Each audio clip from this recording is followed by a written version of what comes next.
Hi, we're talking about Your Money Matters on NDTV Profit, and my name is Alex Matthew. Today, it's all about calculations. On the one hand, we're going to talk about how you should pay back your loans. When is it beneficial for you to prepay your loans? And what is the order that you should consider prepaying your loans or getting rid of your loans if you are paying different rates of interest? That is, if you have a personal loan and a home loan, or some other type of loan. There are a few strategies that you can employ.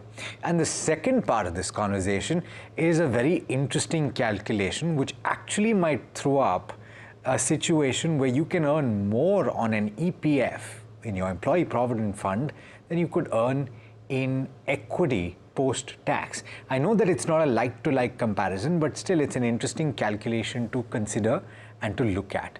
But first, let's talk about loans. And joining me on the first part of this conversation is Mrin Agarwal, who's a financial educator and founder of FinSafe India. Mrin, thanks so much for taking the time. First up, let me ask you this. From a prudent financial planning perspective, how much loan is okay? And how much should your EMI be as a percentage of your take-home? Good evening, Alex, and nice to be here today. Well, from a prudent financial planning perspective, the EMI as a proportion of your take home needs to be limited to 30%. And, the strange thing is that I see a lot of people who are at this 50, 70% of their take home going towards EMIs. That's just too high. You're just living your life in debt. So I think smart way of borrowing is to keep your EMIs limited to 30% of your take home. And this is all your EMIs. It could be a home loan, personal loan, car loan, whatever it is, total EMI does not exceed 30%. As much as the prudence makes a lot of sense, I think, and a lot of young people, Mrin, are buying into this idea of prudence, and they want to live their lives on their own terms. But the old situation was that you start earning, you work towards buying a home. And unfortunately, the reality of it is that places like Mumbai, places like even Bengaluru now, places like Pune, real estate, New Delhi, real estate is getting so much costlier than it was even 5 years back, that buying a home is incredibly difficult. And so the argument that people make is that in the initial years when they're earning slightly less, they can stretch a little bit, and when their earnings go up, then automatically as a percentage of their take home, the percentage goes down. Is that the right approach in your opinion? Yes and no, because finally I always say that, we can do all these calculations on Excel, but then if you're not happy about it and it's feeling very bad and it's affecting you, then obviously you should do what you want to. But, the issue in doing the stretch is that, you kind of get attuned to living your life on that stretch. And that's what we are seeing today, right? Like we're seeing such a high incidence of loans when you look at the whole household debt, right? So I think the issue, what happens is that you get used to living on that particular stretch, and then like bringing it down to the 30% is a little tough. So I would actually say wait it out for some time. And, of course, there's this whole buy versus rent argument that is there to say that why buy at all, just stay on rent. So I would say enjoy your life on rent when you're young, and when you can really afford it, then look at buying that house. Yeah, it makes a lot of sense, which is not to say that you should never buy. You should absolutely buy, because when you stop earning, that is a security that you will have. But Mrin, absolutely buy into that philosophy. But what if you have a home loan? And this comes to the first calculation that you've shared with me. Can you take me through it? Because you've assumed a loan amount of 80 lakhs, which I think is normal in a city like Mumbai. You can't get away with not taking a large loan. And I'm glad that you've taken a slightly larger loan, because I think a lot more people can relate to this then. The tenure is 20 years and the interest is 8%, which again is a pretty normal amount if you consider the longer term, right? You might be able to get it less right now because the interest rates are lower, but then the average cost will be that much. So how do you work out something like this? What are the strategies that you would employ? Yeah, so this was more, because I get a lot of questions from people saying that I just received my bonus or I've just got some extra money and should I prepay or should I invest? Because what happens is that, typically one thinks of it like this, that my loan is at 8% and what I can maybe generate from my investments, especially if it is in equities, is going to be between 10 to 12%.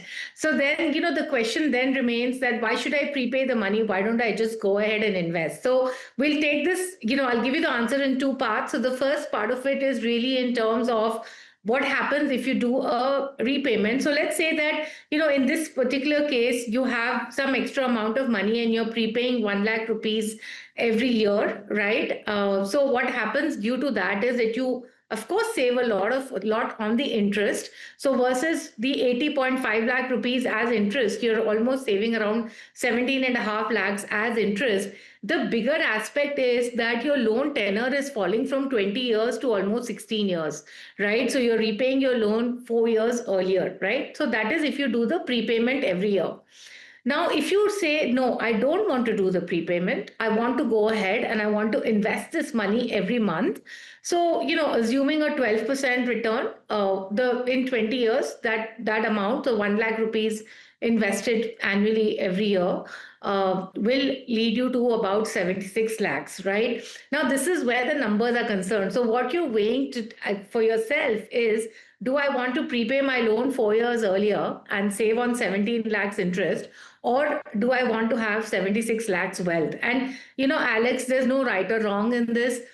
It all depends on your mindset. If you feel that I want to get debt free earlier, then go in for prepaying the debt. If you feel no, I want to create wealth and utilize it for other purposes, and of course you believe that your income will increase and due to that you'll anyway be able to prepay the loan earlier, then go in for that. But yes, you should have this perspective of what you can get on both sides. Yeah, it's important that you point that out as well.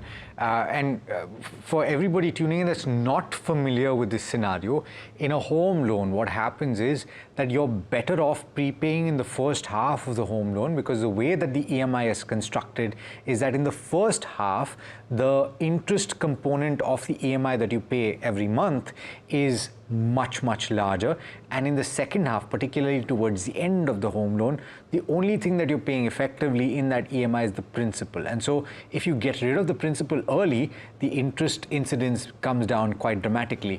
Now, Mrin, it's important to point out that this is a pretty simple calculation. We haven't even taken into account the fact that a lot of people in the past were also taking advantage of the old tax regime, where they were saying interest cost is deductible from your taxable income, and to that extent they were saving a maximum of 60,000 rupees per individual practically, and if it was a repayment by two individuals, then you could save potentially double of that, right? So we're not taking that into account because I think a lot of people have moved to the new tax regime. Would you agree? Yes, of course, the calculations did not take into account the tax regime.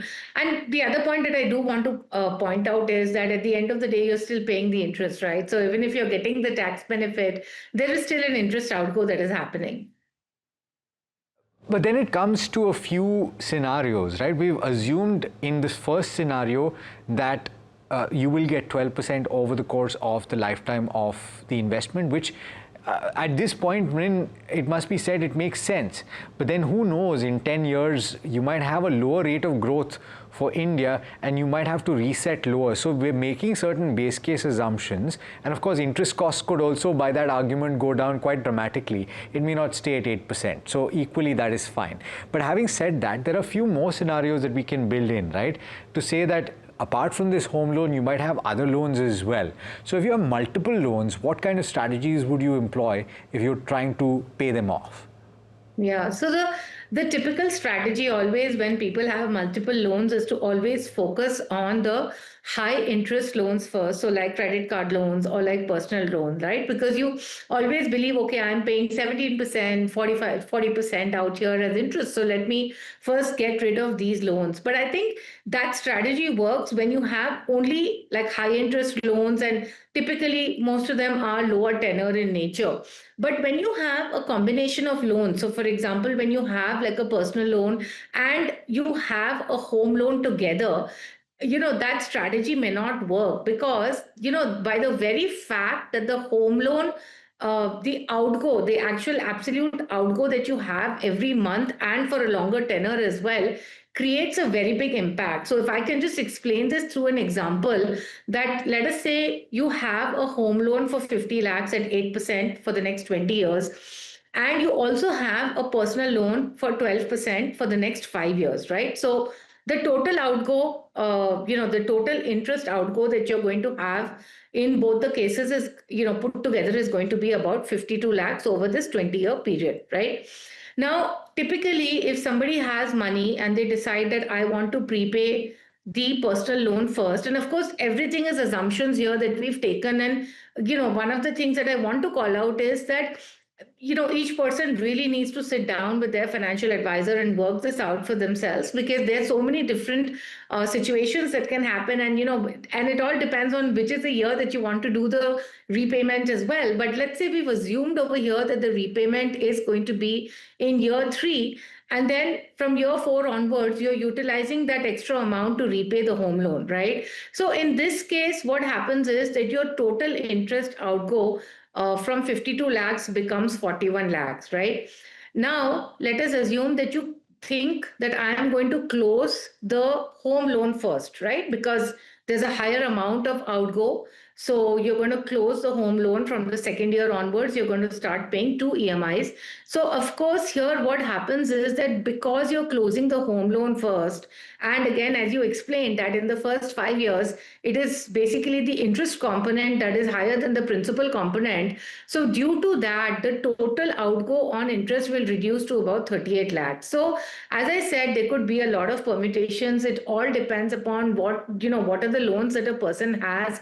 Ideally, what you need to do is make a list of all of these loans, and then work on an Excel to really see what makes sense to basically pay off first. But I would think that when you have high value loans, your focus should actually be on paying off the high amount loans first.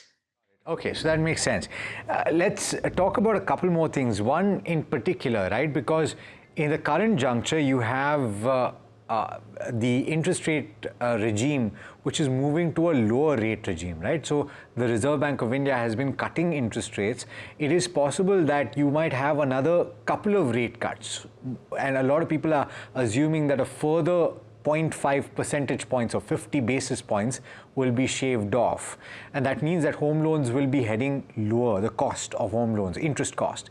So therefore, the question arises that in a falling interest rate regime, what should your approach be? Because the two levers that you can use to adjust, Mrin, one is the amount that you pay every month, and the other is the duration or the tenor that you pay. And that is true either when the rates are going up or when the rates are going down, right? So what is beneficial? So when the interest rates are falling, clearly maintaining the same EMI is good, because what will happen is that the tenor is going to reduce. Since the interest rate has gone down, you're still paying a higher amount. So if you were to recalculate the EMI, then it will be a lower EMI, but you have decided to keep the higher EMI, which means that the tenor is going down. And it also really means that you're going to have a lower amount of interest outgo, and you're also going to close your loan faster, right? So of course, in the falling interest rate environment, it does make sense to ensure that you keep the EMI the same and let the tenor reduce. And of course, it's always helpful, irrespective of whether rates are going up or rates are going down, it's always helpful to make part payments, because part payments will always ensure that your interest outgo reduces. And, Alex, I think this is one of the things, right? Like, people don't realize that, even though the interest rate is at 8%, one feels that it's a very low rate and I'm generating a higher return on my investments. But the reality today is that the principal of the loan and the interest outgo is the same. So, for something that's worth 100 rupees, you're actually paying 200 rupees, right? And that's where I think the focus on any loan repayment really needs to be on reducing that absolute number. Yeah, 100%. I think it's a very important point that you raised. When you're thinking of your returns from investments, you think about how quickly it will double, right?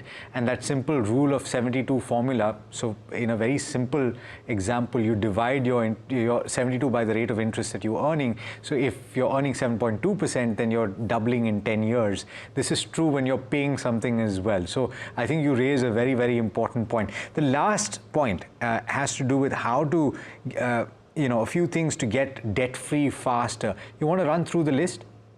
Yeah, I think taking a loan only if it's necessary. These days you have all sorts of loans. So of course, I would say just try to stick to the home loan. And certainly you don't need early wage access and BNPL and these sort of things. And of course, like keep increasing your repayments with the increasing income, and look at using windfall gains also to repay loans. And of course, keep that whole this whole aspect of getting debt free should be at top of your mind. Got it. Absolutely. So, Mrin, thanks so much for this very important conversation. Hopefully, we've got people to look at their finances and drop their own calculations, because ultimately that's what you'll have to do. Thanks so much for taking the time.